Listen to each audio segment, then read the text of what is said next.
5 minutes late, but still on schedule-ish.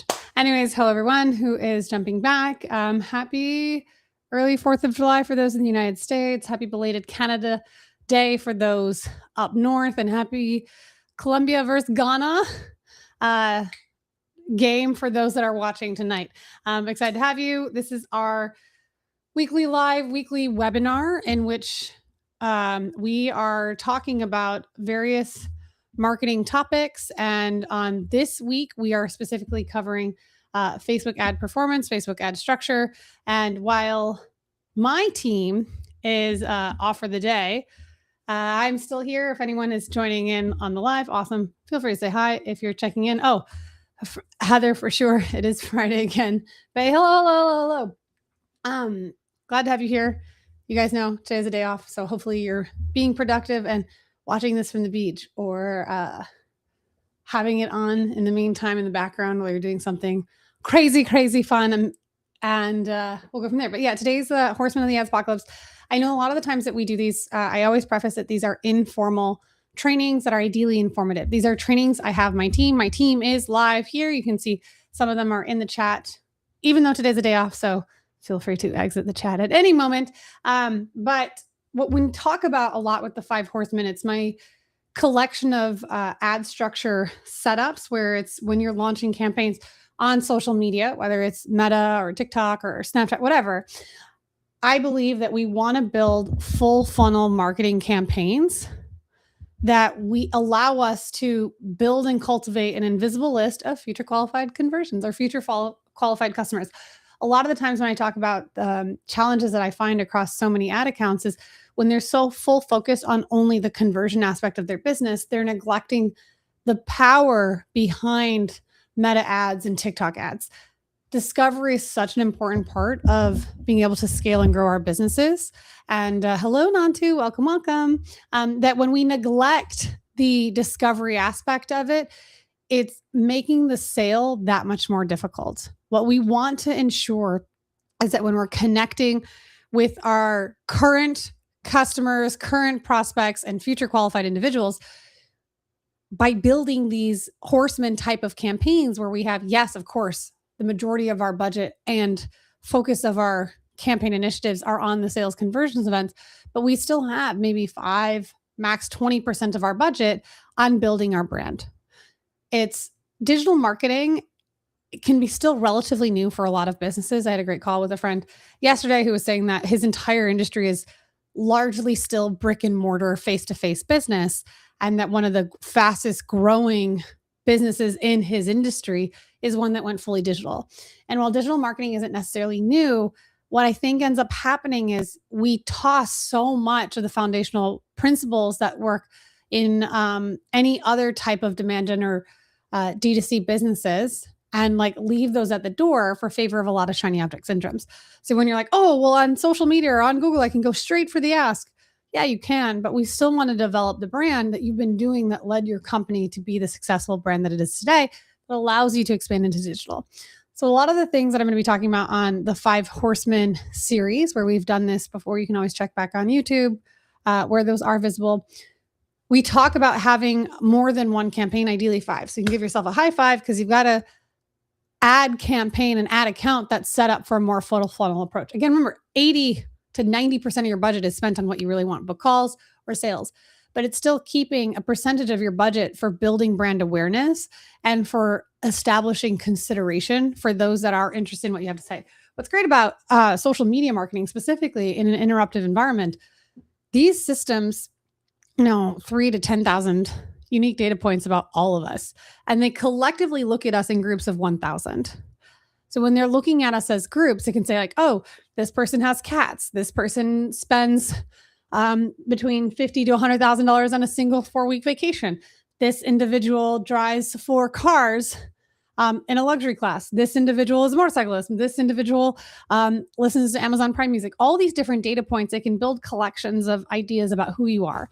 And within Meta specifically, there's 5 main components that go into deciding whether or not your ad is going to be successfully placed in front of your ideal customer or not.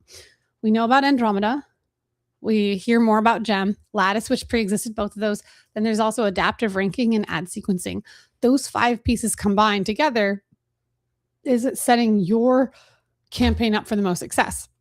But the piece that people neglect is this ad account winning score that exists, which is if you're always only doing the conversion-based campaign, you're not doing any funnel building, you're just saying, hey, Meta, ATM, make me money right now. If that's all you're doing, you're paying a premium and you're not building a brand for a long-term strategy. So this has worked for accounts that we've been able to scale hundreds of thousands of dollars more per month. This is what accounts spending millions of dollars a month are already doing. And what I want to do in today's, or we've talked about like specific campaigns, we have this guided grid that we use internally. And while most of my team is off for the holiday, or should be off, I wanted to put together this resource so that we can dive down into the various campaign types and use this as a training to introduce it. Hello, Irish. Welcome. Glad to have you here. And oh, hey, Randall. Excited. I just saw you on IG. Hi, as always. So less instructional and more like building this cheat sheet so that we can walk through the existing resources we have. I'm going to share my screen in a hot second.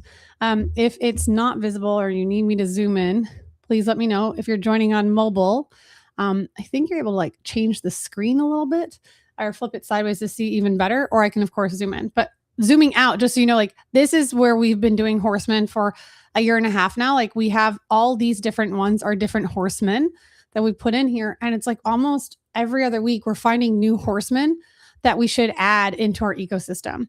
And we have all of these ads split up into 4 categories. There's awareness, consideration, conversion, and monetization. So this is just an internal resource we use where we talk about, hey, what's a different type? And what we've come to realize is that a lot of our, stop sharing screen. A lot of our builds that were set up for different progression, like, oh, campaign 6, then we had campaign 7, and then Meta came out with a new hybrid approach. And then there's so we call it 6-7. And then we're like, oh, wait, well, what about this scenario? What about this scenario?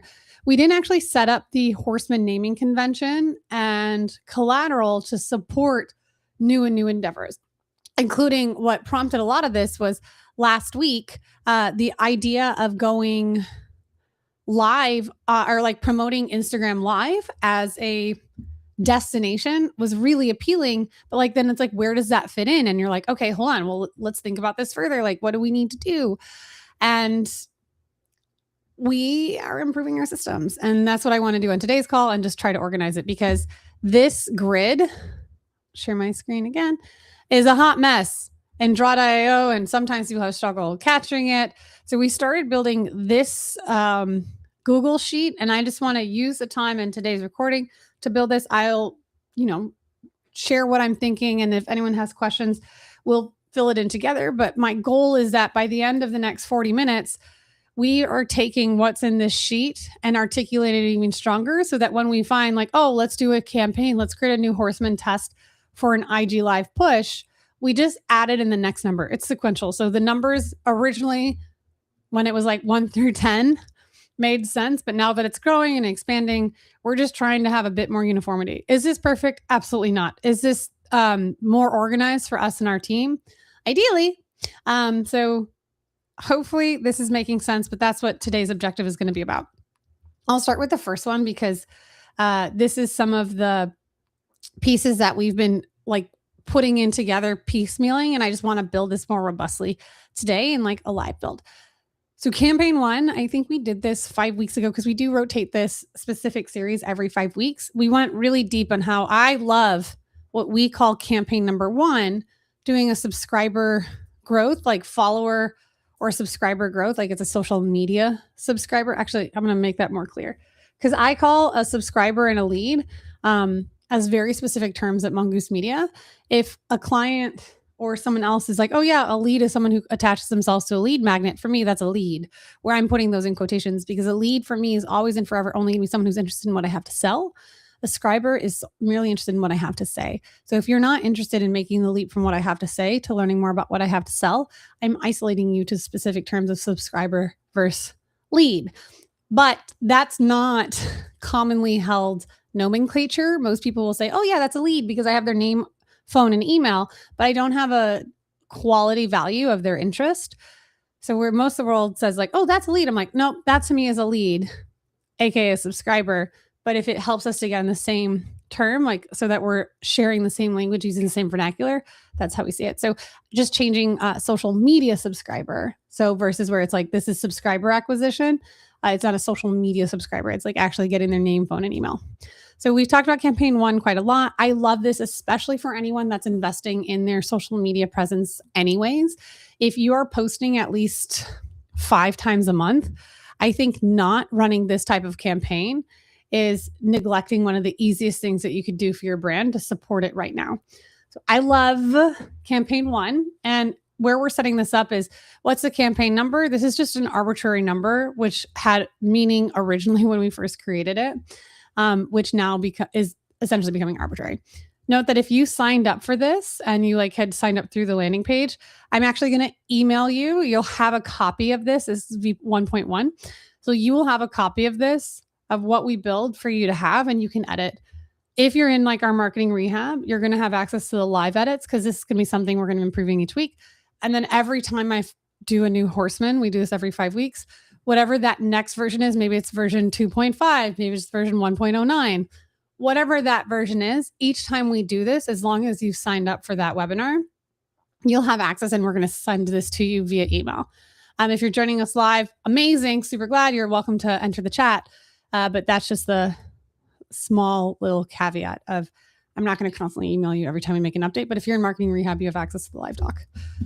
Okay, so going back to what these are, we're just going to be transferring them from this, what once was organized chaos and is developing to be much, much more, into a quick and easy grid so that any of our new team members that grow for us can be like, okay, I know what are the technical requirements for the campaign. I understand what the business objective is and can quickly adapt to our naming convention, because we do have a very clear naming convention, and that comes with the guided grid as long as you had signed up and registered for the webinar. Otherwise, if you're watching for free, awesome, you can recreate it yourself. Okay, or actually, well, you can technically see the URL, so maybe because you can see the URL, I don't know. Do as you need. So campaign 1, that's just the campaign number for our naming convention. And then in our naming convention, it's really clear that we need to have a specific business goal. A lot of times when we write these campaigns and people get buried in the technicalities of different things, oh, what about naming it with this and having this naming convention and this naming convention? I have found a lot of times that the campaigns end up losing sight of the real goal.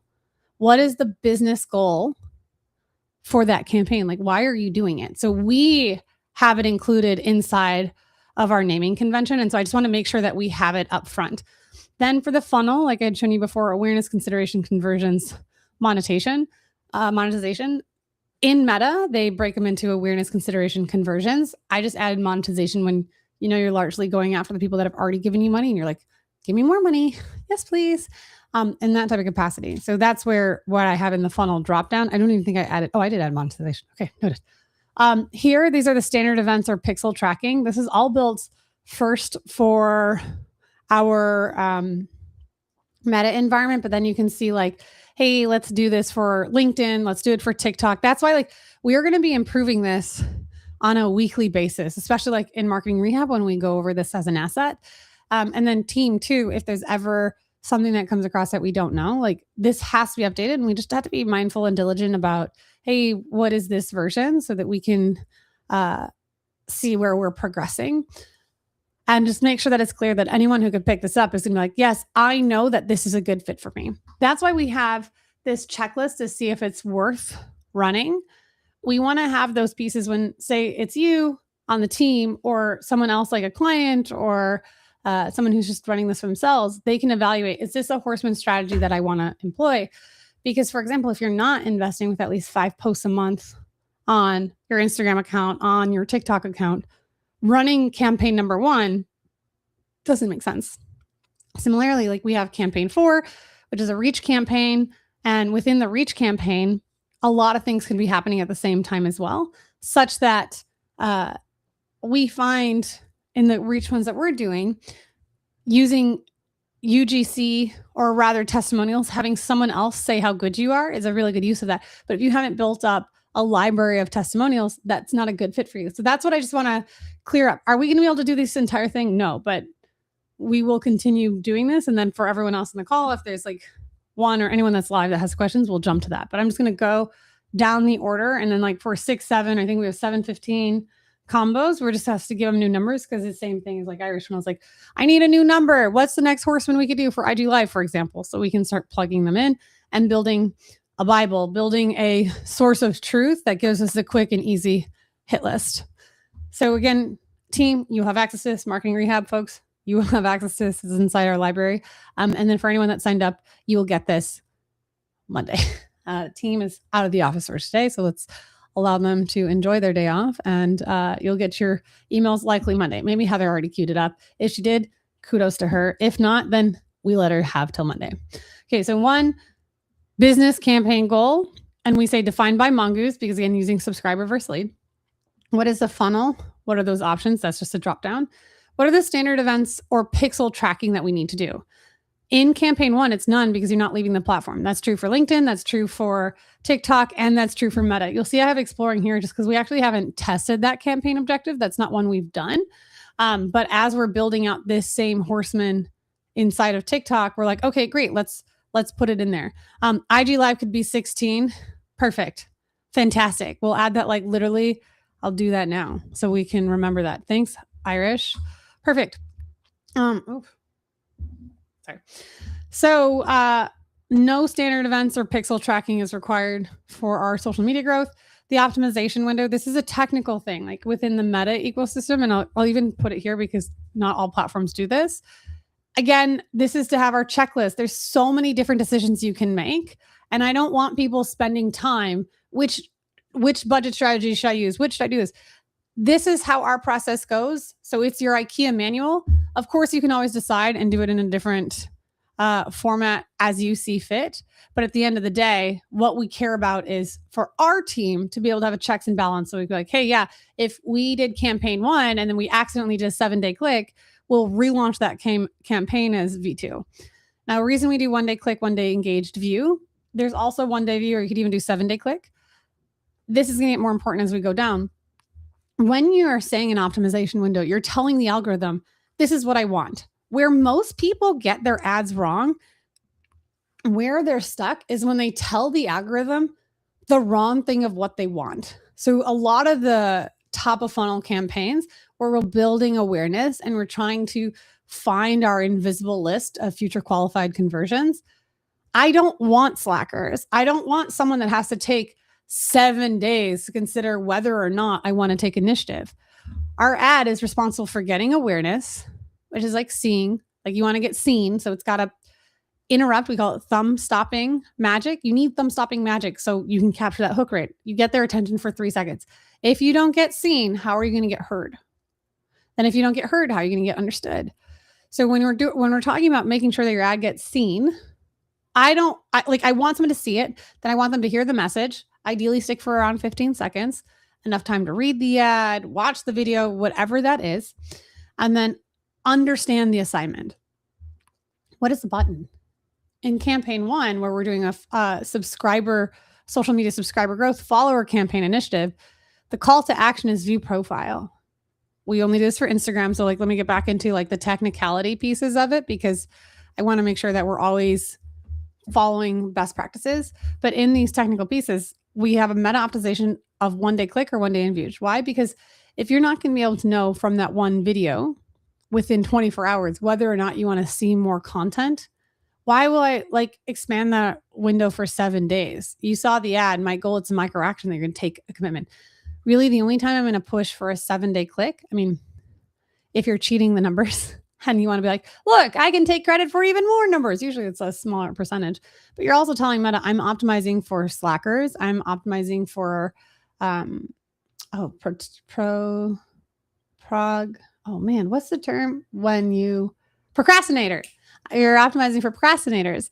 And you're saying with high ticket options, that makes sense. Someone might go to your website and see like, oh my gosh, marketing rehab costs $500 a month. Oof, I need to think about that. Okay, that makes sense. You have a 7-day window for consideration. But if you're selling a product that's like the most recent thing I bought from Walgreens, right? This is like a $12, $14 gel rehab product. Like in the United States, at least, anything under $50 is often considered a low consideration lift. And the closer you get to the $10 mark, the less consideration you need. But I see this, I can like, okay, this gel repairs. This helps with your serums for repairing nail repair serum for fingernails. Like you can see that like when your stuff is ragged and jagged, which is what happened to me, I don't need a lot of time to think whether or not this is good. So if Sally Hansen were to optimize that product for me and say like, yeah, I'm willing to wait 7 days for something that isn't that expensive in the United States terms, like it doesn't make sense. I want someone who's going to buy now. I mean, of course, I want to take credit for those 7, and you can always look and see, did your ad have impact for the 7-day mark? But I don't want to optimize it. So hopefully just like that small piece of consideration that if you're optimizing your ads for a 7-day click for something that shouldn't take 7 days to consider, that's a small little technical win that I would recommend you explore. For us, we're just defining it. And again, like with everything in marketing, it depends. There's no silver bullet. There's no guarantees with anything. But team, I hope you understand like why we are going to make sure it's 1-day click and 1-day engaged view to see if someone's going to take that action to go. So there's click, there's engaged view, and there's view. I am not using views on anything but the video view campaign. Engaged view and a view. Engaged view, like it used to be all counted within a click. But now with the click, you're actually just looking at that button click. Like what is the actual button, the learn more initiative that you were trying to do? When you're doing that learn more initiative, and I was like, oh, hello to all the new people joining on Instagram. Like I'm excited. Hopefully you're like, this is useful. If it's not, no worries. Move on. But welcome. So the purpose of choosing like a 1-day engaged view, one that came out, I want to say a year ago, maybe now. Don't quote me on the timeline. You used to have all the clicks. So a click on a comment, a click on a like, a click on visiting the profile, a click on a button. At that time, Mado was saying they're all the same. It's a click. But now with engaged view, we get to isolate the button, which is that understood moment. You see it, hook rate. You heard it, hold rate. You understood it, you took the action, you click the button. Now we can look at 1-day click versus a 1-day engaged view. And the engaged view is that they're engaging with the content in a way that they're clicking the play video, they're clicking the carousel continuation of images, they're clicking on a comment, whatever that type of engagement for a click that's not the button gets wrapped in the 1-day engaged view. And with campaign 1 specifically, where our goal is to get social media subscribers, I like using 1-day engaged view. Why? Because most of the time, the content is what gets attention, but the comments, what derives the decision.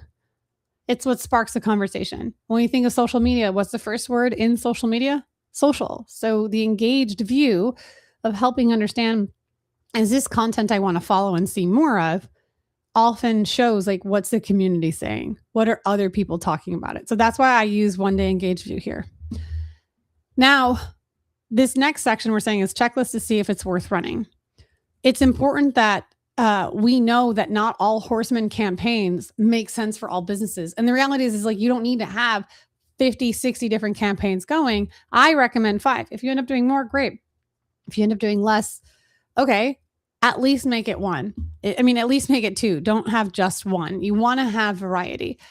And so we check before, is this a campaign that's a good fit for that client? Do they have an active social profile? And what is an active social profile?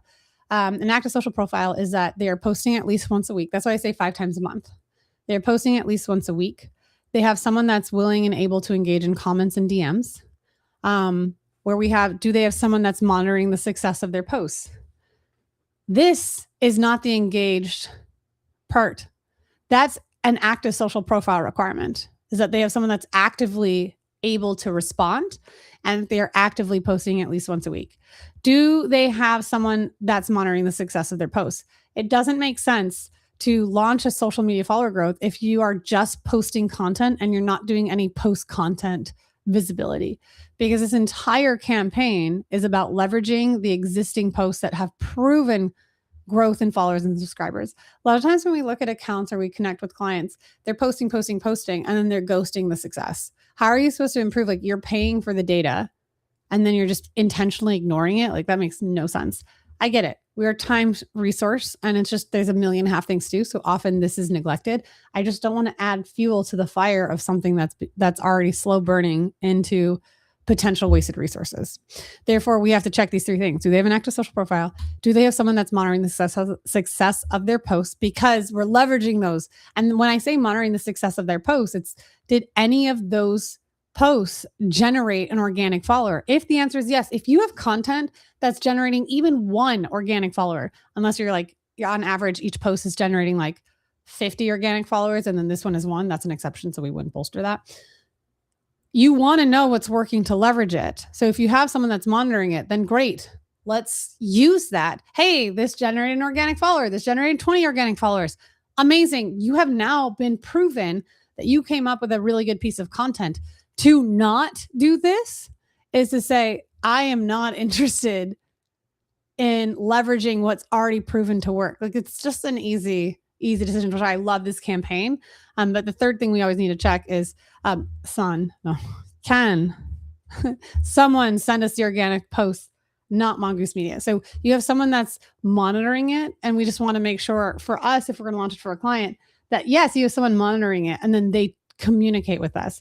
We, at least for our team, right? We're not saying that we are responsible for doing that monitoring. We're not saying, we just need someone else, whoever is on top of that team. It's a communication, right? When we work together with clients, it's a partnership. They help us and we help them. So just checking really quickly for Bay's question, does replying to comments on the ads in an awareness campaign help the engagement view? Fabulous. Technically, it's not going to help the engagement views because that's just measuring how people are interacting. However, I believe that your comments are essentially the sales floor of your ads. So when people neglect engaging with comments on social media, what they're essentially doing is saying, hey, I'm not interested in, let me put this back up here. I'm not interested in the community. Again, social media is social. Most of the time, people are commenting to say, like, validating, yeah, this is really good content, or hey, how can I learn more? And when people are asking questions and you engage back with it, there was some statistic that was saying that only 15% max of people will comment on content that they're engaging with. Why? Think about it with your own habits. We watch a lot more content than we comment on. Why? Because we will first and foremost send a reel or share a piece of content with someone we like privately, because we can say like, hey, this is really interesting to me. But publicly, with Instagram, where you can see what your friends are watching and what they're engaging with, your friends on Facebook can get notified if you left a comment. Publicly, you're making a claim of who you are and what you believe, and privately, you're just sharing what you enjoyed. So we're not often willing to post publicly a comment and reply to something that we've liked or something that's worked. So when Bay, you're saying, does replying on comments in an ad awareness campaign help the engagement views? What it does help is that it helps instills confidence, because if someone wrote maybe like an amen, which you get a lot, like people will use social media to socialize something else, or maybe they'll bring up what's happening abroad in various areas of the world that they want to have more attention. How you respond to them talks about your brand. We worked with a lot of timeshare brands, and what is one of the most common comments that we see? This is a scam. So if you ignore it or you hide it, which is why I don't recommend people hide unless you have to. Like for us, like you hide if someone's talking about harming themselves or harming someone else, that's something that you can report or hide. If someone's using extreme profanity, which is like abusive and offensive, and I'm talking like extreme, that would be a situation. But for the most part, I don't recommend that we hide it. I want you to be able to engage, because Meta's going to think if you're hiding it, you have something to hide. And it exists as a tool to report and to hide if like the person receiving it is like, I can't let this see, it's too triggering. Okay. But when you can avoid it, I recommend it because people will see how you respond. And excuse me, when someone is asking a question that someone else has and you ignore it, you're like, okay, well, they didn't answer it. Like for me, the replies and comments on social media, especially on your ads, because you're paying to rent that attention. To ignore those comments is to miss the whole purpose of the ad.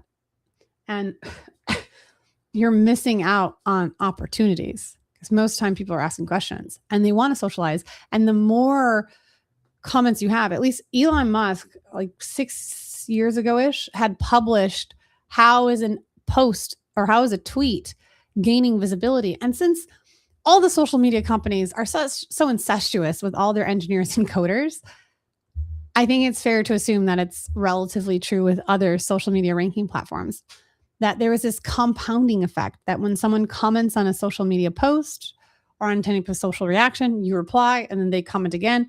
That further continuation of a conversation is giving that piece of content more and more thumbs up, higher and higher ranking for the algorithms that are going to say, hey, this is super relevant. Let me show it to other people that this could be relevant for.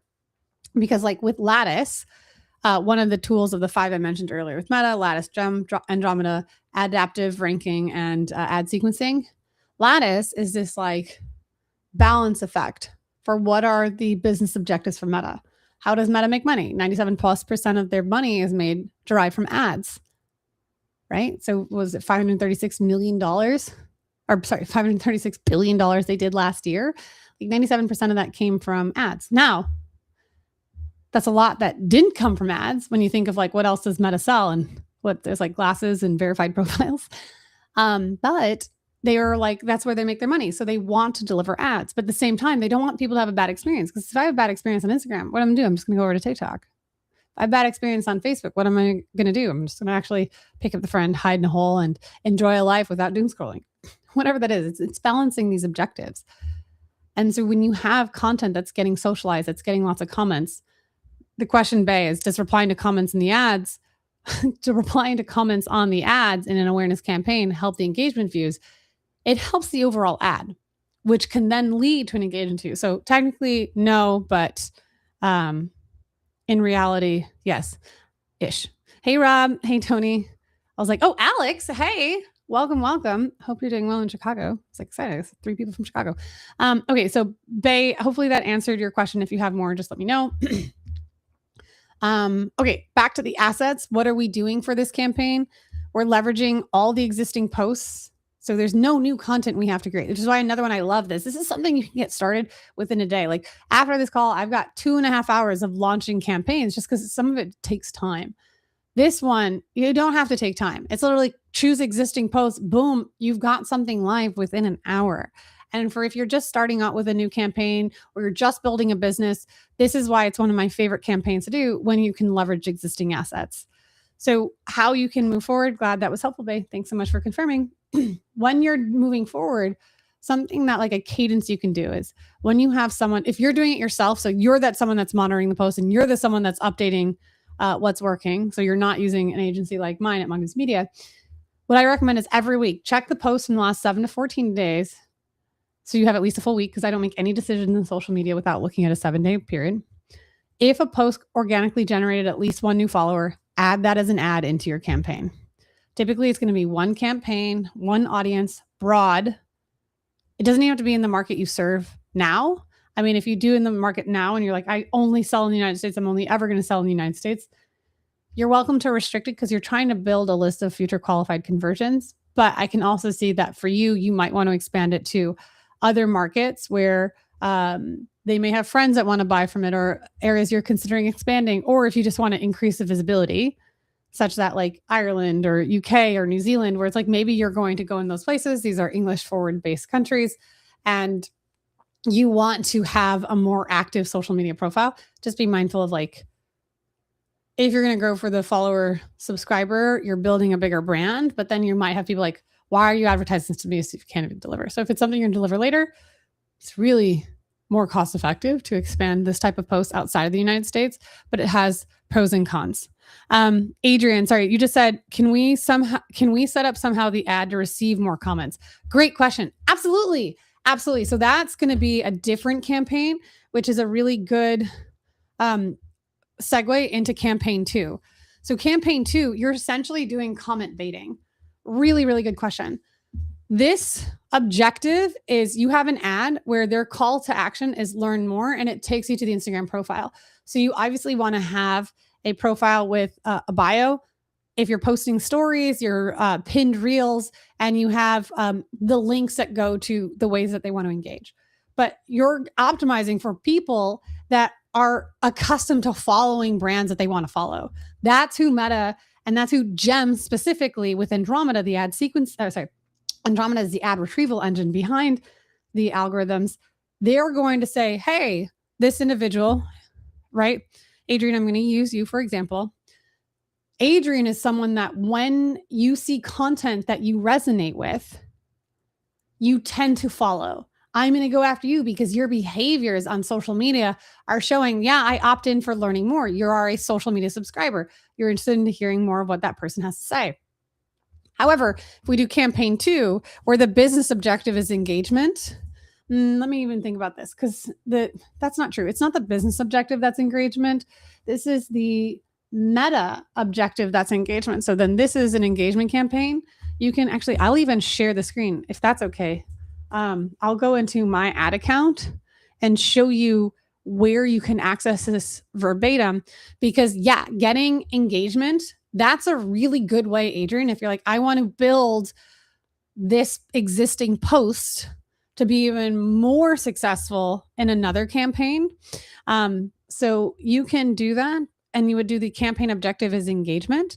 But the other thing always is if you're able to have something that's controversial or lead leading the witness, lead the follower or the social media visibility person to want to comment. So asking something controversial. Molly Mahoney is really good. She was like Brussels sprouts, yay or nay. And every time she did that, for years, she talked about the impact of when she would have her post would just be like Brussels sprouts, yay or nay. It's something that people would just all of a sudden you had 50 or 60 comments in a 24-hour period. It was something so significantly different that it caught a lot of attention. Okay, so I am going to, hold on. Let me just share my screen here. Okay. Oh, no, hold on. Sorry, forgive me. There we go. Okay, so look inside of this. We have awareness, traffic, campaign, engagement, leads, app promotion, all that stuff. So when these are the 6 different ones. So I'm just going to show over the right, reach, brand awareness, video views, traffic, Instagram profile visits. So when we go back to this grid, just to wrap up on these pieces, traffic, Instagram only profile visits, just because we've tested it and it's Facebook tends to be garbage traffic. Then you have engagement. So engagement, what we're looking at is you have post engagement. You can see, look, good for conversions, good for Messenger, Instagram, video views, calls. You have a lot of overlap. We do campaign 9, which is complete registration. You can see leads. This is about leads, but you can also do in sales. You can do conversions. The conversion objective is lead acquisition. All that to say, let's go to the campaign number 2. So you would choose campaign number 2. So let me go into this technical details. So it's, maybe we should let's be more specific. I'm going to do it manually always. So when what is that? Oh my gosh. Campaign objective. I just want to make sure I'm using the right language. So we can say campaign objective is engagement. And then it changes on each profile, by the way, which is what we're filling out more for the other ones. So we can translate it beyond just Meta. Just Meta is the world I live in and love the most. I'm just doing manual tailored, helps do some of those pieces. But we need to make sure campaign objective here is engagement. I always prefer campaign budget versus ABO, but then that just becomes a different preference. And then it's inside of this ad set. Inside the ad set is your audience. So when you have your conversion locations, excuse me, you have all these different options. So Irish team, each of these, which has a conversion location. So let's go back into here. So campaign objective is traffic, and then conversion location is IG profile visits. For that one, campaign objective is engagement. And then look, here you have the Instagram live video. So that's campaign 16 that we'll go for in a second. But here you can have people that interact on your ad. You saw that it defaulted to message destinations. That's not what we want to do. Message destinations is where you're like, you want someone to have a conversation in DM. And if you're in the health and wellness space and maybe there's like stuff that people are really uncomfortable talking about publicly, like for example, there's a client that we consult with. I won't even say the location because they're very well known. And they are in the couples counseling, divorce management space. That's a place where most of their clients are in a space of overcoming adultery. I don't think they want to publicly say, yeah, like this is exactly what happened in my marriage. So something like that, they want to engage with it. And you can have an engagement baiting type of ad where it's just like, hey, true or false? It's the person who's cheated fault all the time, yay or nay. Like people may comment on that who aren't going through this. And then it might be just like, hey, the reality is that like women do most of the cheating, but men do whatever those statistics are that come out. And then you can be like, if this is something that you're experiencing, like we'd love to like, you're welcome. Like, let us know what you genuinely think. Maybe the engagement you're soliciting is like, let us know, is this what you've experienced? Is this what your counselors have been telling you? Because maybe that ad continues to say like, there's this huge statistic that's come out where an anonymous survey over 1,000 different therapists found that 9 out of 10 times the therapist was recommending divorce, when there's this one little piece that unlocks stronger communications. Because is divorce the option? Is divorce the default? For 90% of the therapists in this like blind study, blah, blah, blah, found that to be true. But is divorce always the option? If you're from a high net worth individual, or like one of the individuals in the home is working, the other is not, as Kevin O'Leary, Mr. Wonderful, had said, the most important decision is who you decide to marry. Divorce being the default might cripple your business. It might make you sell your assets. It might damage your reputation, right? Like if you're a celebrity or you're an athlete and you're very much in the profile, like divorce is public. It's a legal contract, right? So that's an example of where message destination can work really well. Oh, hey, Esteban. I like watching your content, by the way. Side note, it's good to see you, friend. I'm in Orlando, so we should get coffee soon. So going back to Adrian, to this piece, I don't want in campaign 2 message destinations. What I want is on your ad. You have all these other options like get people to engage with your Instagram profile, Facebook page, or both. Engaging with your profile is like when we talk about graduating. So Irish, this is more relevant for you. When you're graduating past getting them to follow, or say you have that campaign, like you have 4 ways to scale: horizontally, vertically, rule, incrementality, or through scaling down. When you're doing campaigns that are generating subscribers, but now you're like, okay, I've got these subscribers, but people aren't engaging with my stuff. They're not seeing it. This is a really good use case, but this would be a different Horseman. Let's go back to campaign 2. We need to make sure the conversion location is specifically on your ad. And then here, it's post engagement. So on your ad, engagement type is post engagement. It's not event responses or reminder set. These work again in a different type of ad. So you can see like all these technical pieces is what we're trying to articulate in this massive grid. And it's going to be evolving every single week, if not every day, so that we can document all the technical decisions. What is it that I want to do this? So let's go to, campaign objective is engagement, conversion location is on the ad. On the ad, and then engagement objective is post engagement. This is the way Adrian and team, when we're trying to do in this campaign 2 engagement.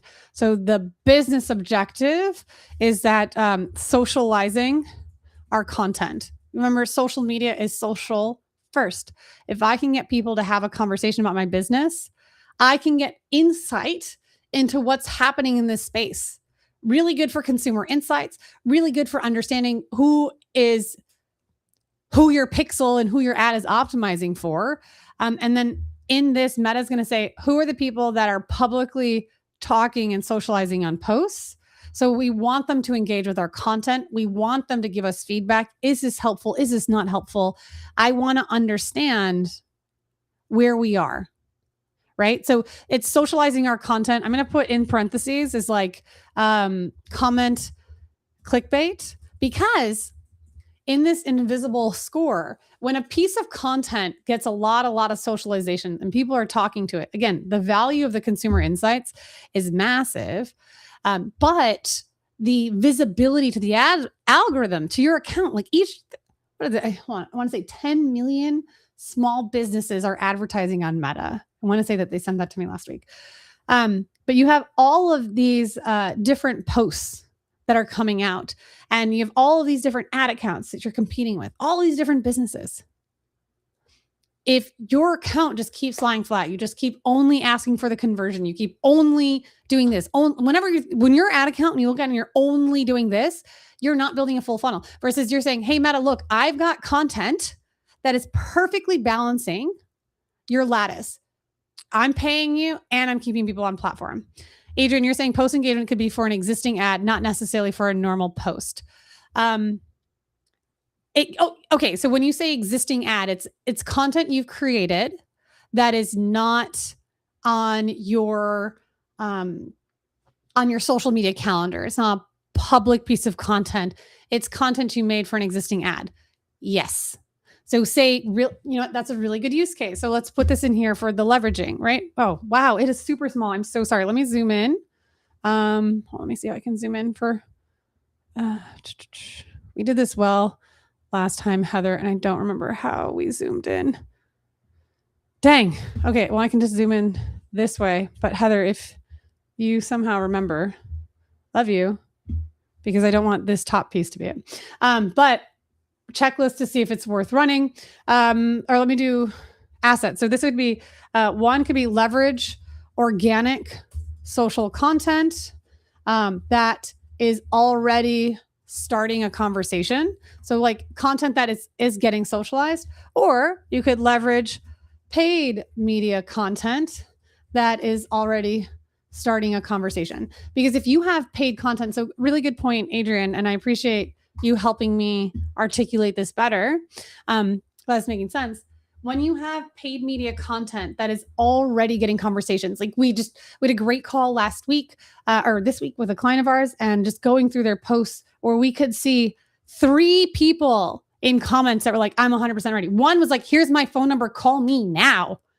Right? Like, I mean, come on, like that's such an easy layup for clients. It's like, I 100% want to get on board. Please call me. Here's my number. And they put the number publicly. And I'm like, oh, I wouldn't want to do that. But they're just super ready. And so that's good. But you see other posts where people are like, this is exactly how I feel. Or like, this is the product I want. And so I have a dog. And if I want my dog to ride on a motorcycle with me, for example, I need to have equipment that's going to have him safely backpack with me or be on like a side carriage. The people that are engaging, say you have a post and be like, oh my gosh, I want this for my dog. Or like, why didn't I know this existed when I bought my Honda? Like they don't have the attachments. It's only for Ducati, whatever those pieces are. If you have a paid ad that you haven't yet posted on organic, that's generating that type of content, Adrian, really, really, really good use case, because the people that are engaging on that ad, they may not be ready. They may not own a bike or they may not have a dog, but this content was super relevant for them. And them commenting on it is pushing the visibility of that post. Now, generally speaking, I do not recommend having the same ad in different type of campaigns, but this could be a really good example where it's like, I have an ad that's doing well. Maybe it's not getting a lot of budget from Meta, but it's getting a lot of socialization. I'm going to take that and just like kind of like give it a boost up in the background to be one of those exceptions. But the only piece I just want to be mindful of in this, so just how do I hide this for a second? In GEMS part, so Andromeda is the ad retrieval engine. Lattice is the business objective balancing act. GEM, which is like what Adam Mosseri, the CEO of Instagram, I highly recommend everyone follow him because he's got really, really good pieces of content. GEM is like, at the end of the day, it doesn't matter if it's a paid piece of content or organic piece of content. Content is content. If it's good, we're going to do more with it. So your ads are successful when you put money behind it because they look and feel like an organic post. Your organic posts are successful when you put a call to action behind it that looks and feels like an ad. So it's like, again, that lattice, which is that balancing act, that same thing has to happen to be true for your content. So yes, Adrian, really good example of doing it. Hello, Samir. Welcome. Doing it on an existing post and making sure that if it's socializing, leverage it so well. I'm putting in the assets, and I'll get back to sharing my screen on this space. And actually I'll just hide my face because hopefully this content shows up a little bigger. It didn't do anything on mobile. Sorry. You can leverage existing posts. So I feel bad. We're like, almost an hour in, and I'm just filling out 2 and explaining a lot more of this grid. Again, like anyone that wants to do this, I'll fill out, even if like you signed up and we only got through 2 on this live, maybe the 3rd, I will just still do 1 through 5. So anyone, Heather, since we're closed today and we'll likely send this stuff out on Monday, as long as you had signed up for this one, or we'll make sure it's if you sign up for the next one. I'm just going to hold on. I'm going to put in the link. Oh, shoot. I don't know how to do this. If you go to go.mongoosemedia.us, sorry, I'm just going to share this. Go.mongoosemedia.us/webinars. The Horsemen one. Are we doing it again next week? Okay, Heather, I'll have you jump on this one because this is creative diversification. We'll switch that. That's okay. We're human. Remember, these are informal, but ideally informative. Our next Horseman is going to be afterwards. So if you sign up for this one, it's going to take you to the Horseman page. And if you sign up, even though it's today, when it shows the next date, we will give this 1.0 grid, and I'll just make a promise for those that want it. Like I'll fill out 1 through 5. You just have to make sure that you're in the ecosystem so that I can email it to you. And then if you want the updates, well, sorry, got to be in marketing rehab for that. Okay, so let's just go back to updating this grid.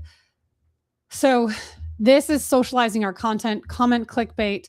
Why I love this for leveraging paid media, that it's already starting conversation. Maybe you have a post in an ad that like had good hook rate, had good hold rate, but didn't have good conversions. But it's so socialized that you're like, man, like this ad is doing that lattice balancing act of getting what I want, but it's not leading to conversions. And this is an example of, okay, let's work on creating a new ad that's conversion centric, and let's leverage this post and spend a heck of a lot less money in getting this in front of people, because people are engaging on it. They're just not ready to buy. It's like a top of funnel, middle of funnel, but it's finding our future qualified audience, and a really good place to, that ad is doing well socially. Social media, socializing, really good place. So let's put this in here. Checklist working. Ad is KPIing from a creative standpoint. So Bay, Sammy, it's like hook rate's good, over 20%. Hold rate's good, over 20%. Link click-through rate, good, over 2%. But it's not converting at a place that matches well with our bank account. So we'll put hook, and I know like internally team, we hold ourselves to a higher standard, but hook, hold, and a link click-through rate. Irish, if you're still here, we had said it was like 24 and 2. What were those like when we had said like it's 20% hook rate, 20% hold rate, but it's 20% of those that hook just in that type of capacity, and hold rate is just 2% for the whole account. So I think we were saying like 20%, 5%, whatever. Irish, if you message it on there, great. If not, we'll just add it to it later. So if ads KPIing from creative, but not successful, or like, it's not even this is successful, not trying to think, like scalable, not successful, not scalable conversion numbers, such that you're like, okay, my customer acquisition cost from this conversion campaign is below what I'm able to hold. And so in that, like, it's not scalable conversion numbers, ads KPI, not scalable number. So likely better and cheaper to push in a different campaign. Okay, Adrian, just seeing your comment here. You're in the t-shirt printing business and saw that your competitors' ads through ads library. Love. You can do ads transparency with Google. Like there's lots and lots of ads libraries, not just Meta. You had around 40 to 60 testimonial comments versus mine who had only 2 to 3. Okay, awesome. I love that. What they likely did was what you do in dark socials. So they probably emailed their customers and said like, hey, if you're willing to do this and you do a public, we'll add this to your next batch. Super regulated by the FTC. I'm not saying to do this, but if you have 40 to 60 testimonials, they could be forcing it to get in front of their existing customers. Likely, because I've seen this. My company's been around for 8 years. And I did this even before then. But we're going to pretend I'm so young that you're like, 8 years? What? How is that possible, Lauren? You're so young. And I'm like, oh, thanks, everyone. I am not above fishing for compliments or bribing people in any capacity for that help. Irish, thanks so much. You said 20%, 4%, 2% of the whole. Yeah. Okay. So let's put this here. Link click-through rate, 20%, 4%, 2% of the whole. Thank you. So in that, like, going back to your question, it's really common that people will have like a social media group, like fans of their product, and they'll just do, LinkedIn would do it a lot. You'd have an incubator, an egg. You just had a group. I don't remember the term, but you send it out to people, and they might even be like employees. They might be like authority accounts that they created. We don't know all the different things, but it's just whether you went into the specifics of that or not, you're seeing the credibility on that comment. So someone's going to say, like, for me, comments are the equivalent of reviews on Amazon. I don't care what you believe. People are reading comments on your social post before making a decision on clicking. The same way that people are reviewing ratings, people are reading your reviews on Amazon before they make a purchase. So to neglect it, that's why, like, if you don't have someone in campaign 1 where we say, like, you don't have someone that's willing to monitor the success of their post and ideally engage with it, you're not going to have success. So great for that post. Really clever way to get that. But I would honestly, what I'm going to do is campaign 4 really quickly. This is the business objective is let the world tell your future qualified conversions. Let me put this here. Future qualified. Oh my gosh, conversions. Just as like a fun fact, this is my keyboard. I love this keyboard, but you'll notice that like half of the letters have been wiped off because I type without looking. So I looked for a second. I was like, oh, I did it really wrong. Okay. So let the world tell your future qualified conversions how awesome you are. Now, team, we're not putting all of that into the naming convention. So when we connect in our next by the numbers, we can evaluate what's a better way to describe it. But that's the purpose, right? This is still an awareness campaign here. Campaign objective is awareness. I'm just going to go back because I think it's helpful showing these different pieces. So I'm just going to change this objective. We change it to awareness. It makes those different pieces that come into this. This is just like digital herpes, right? You're just telling the world, here's everything. All of those pieces, don't sweat about that. Maybe we should be more clear on some of that in a future space. But here, again, lots of different options. We'll space this out. For me, I want to maximize the reach of the ads. The difference between impressions and reach. Impressions is how many times your ad shows up on devices. Reach is how many times it got in front of people, because you could be scrolling and then it loaded on your phone before you actually saw it, and then you never got the count. Ad recall lift, Meta's always giving budget to be like, hey, if you do ad recall lift. I don't do ad recall lift on any accounts that are spending less than $1 million.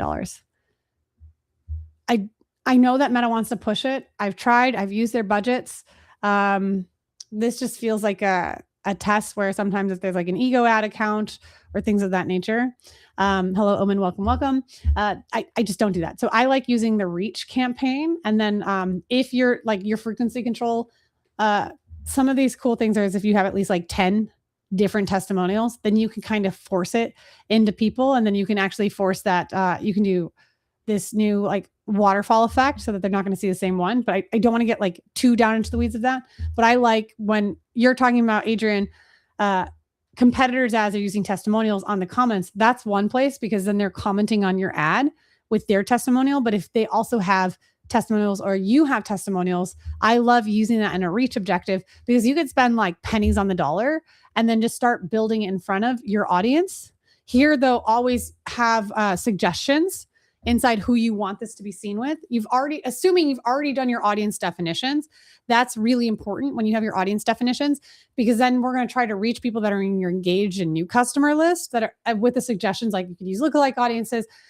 You're in the t-shirt space. So I don't know if you're doing like men t-shirts and you're competing with True Classic, or if you're like in t-shirts for Pomsky fans who ride Hondas, like whatever those type of things are, like you can say like, this is the audience I want to go after. Just coming here, you say, so can I make a second campaign to raise the engagement of the first sales campaign? Absolutely. That is the purpose of the Horsemen. 100%. We want to have ideally 5 campaigns. We say 2 superheroes campaigns, your Batman and Robin. Your Batman is your sales campaign. Your Robin might be your add to wish list campaign, might be your lead or subscriber acquisition campaign. So say, for example, for your t-shirts, if you have on your welcome page, buy 3, get 2 free, or buy 5, get 6 free, whatever that type of campaign is, whatever your pop-up is on your welcome screen. And like, if you don't have a pop-up, let's just tell you, like, you can go to case studies at Mongoose Media. We did this for a client. They removed the pop-up and we lost like 30 grand of revenue in a month because they're like, I don't want to give away a free 15% off. We did this whole case study. It was so expensive, but you can take that ever welcome pop-up that grows your list and just put it into Meta. So that's a piece, like if that's your Robin campaign. So the Batman and Robin, your 2 campaigns are what you're trying to go after. And then you have 3 supporting Horsemen, which can be from this list. And just on the performance, like backing this out, why this is going to take so long and we're trying to develop it. Like, look, we have 20, 30, all 17. Oh, we have 16 is what's up. Oh, we have to choose a different number, Irish, because we already have 16 on there. All that to say is like, I just want to try to take the technical guessing out of this so that we can be like, campaign 1 means subscriber growth campaign, where we're saying, here's a campaign objective, here's a conversion location. And then we're also hyper mindful of why we're doing this for our business and the checklist to see if this is worth for us doing. So you saying, can I make a second campaign to raise engagement for the first? Absolutely. You're understanding 100% of what we're trying to accomplish with Horsemen, which is how might we leverage what Meta wants us to do, building a full funnel account. Oh my gosh. Hi. Sorry. Chaba, you're like, do you recommend, sorry, just so excited. Hello, my friend. Just as a heads up, I'm going to be on your side of the world in August. So if it works out well, I'll be close. But more on this, just saying, like, do you recommend rather than testimonials or guided interview parts for campaign 4? Do you recommend rather than testimonials or guided interview videos? For me, do you recommend rather testimonials or rather guided interview? I think like in campaign 4, like I'll just go into this because, let me share my screen. I'll zoom in a little bit more on what we were doing this. I like its brand credibility, whether it's a testimonial or it's a guided interview, which can feel like it's a testimonial. Like I love asking the question. My favorite question in any guided interview is, if there was someone that is on the fence about whether or not to engage in this service or buy this t-shirt for Adrian, what would you recommend? Like, what would you tell them if someone was on the fence? And then you can get from their words that guided testimonial. I love using just other people's words to tell someone why my brand is good. And using the campaign 4 reach campaign, that digital herpes, you are spending nothing compared to everything else. Like you might have a $200 CPM for, even a little bit better for mobile. You might have a $200 CPM for a sales campaign. You might have like a $2 CPM for reach. You can get in front of so many more people and just let the world hear and see how great you are from someone else's words. Because I can brag about myself all day long. Oh, technically I was 4 promotions away from being the CEO of Disney. If you looked at roster, you could see where it went up. I got featured in Forbes and I found out from a Google review or a Google alert because I didn't even fish for it whatsoever. Hey, I was the first case study for this $1 billion brand. Hey, I have these 3 billionaire people that reach out to me for consulting. I could brag about myself all day long, but it doesn't mean anything. Like people lie, people make stuff up. But when you have someone else that's saying like, oh, hey, Lauren did this for my brand. Hey, Lauren did this. That type of stuff goes a lot further. And Chava, like meeting in August, why not? Right? We can do another one. Oh, shoot. I should have shown you. I have the mouse pad, but it's upstairs. It's not in this one because Dang it. I could have done a quick little show you like, hey, look, I use your Frizzamat, but I use it upstairs. Anyways, I love using Campaign 4. I will tell you that most people think it's like the most trash campaign. They don't like using it. But just as Adrian was saying, like you get to do what Meta wants you to do. I want to have ads, but I want people to have on platform. In there, like I want to have ads. The inventory for that conversion, that bottom of the funnel is so competitive, which is why you're paying so much more in CPMs, where you could be paying barely anything in comparison on these other consideration and awareness building campaigns. And when you do that, there's this like secret account winning score on your profile, on your ad account. So how many times do you win at auction? And when you're going against the thousands of others competing on that same objective that are competing for the same consumer, it's like you being a newborn child in a boxing ring with Jake Paul and Mike Tyson.